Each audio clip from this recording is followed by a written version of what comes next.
வணக்கம். Cheese cutlet ready பண்ணலாம் வாங்க. அதுக்கு உருளைக்கிழங்கை வேக வச்சு மசிச்சுக்கலாம். பெரிய வெங்காயம் சின்னதாக கட் பண்ணி போட்டுக்கலாம்.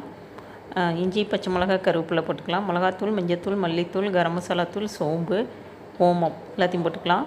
கொத்தமல்லி தழை, உப்பு எல்லாத்தையும் போட்டு மிக்ஸ் பண்ணிக்கலாம். சின்ன சின்ன உருண்டைகளாக்கி நடுவில் சீஸ் வச்சு நல்லா மூடி ஓரங்களை நல்லா ஷேப் பண்ணிக்கலாம். ரெடி ஆயிடுச்சு. இது பிரெட் க்ரம்ஸ். இது மைதா, கார்ன்ஃப்ளவர் மாவை நல்லா தண்ணி ஊற்றி கலந்துக்கலாம். உருளைக்கிழங்கு மாவில் டிப் பண்ணிவிட்டு பிரெட் க்ரம்ஸில் நல்லா கோட் பண்ணிக்கலாம். எண்ணெய் காஞ்சிருச்சு. கட்லெட்டை இப்போ உள்ளே போட்டு நல்லா கோல்டன் ப்ரௌன் வந்ததுக்கப்புறம் வெளியில் எடுத்துடலாம். அவ்வளோதான், சீஸ் கட்லெட் தயார்.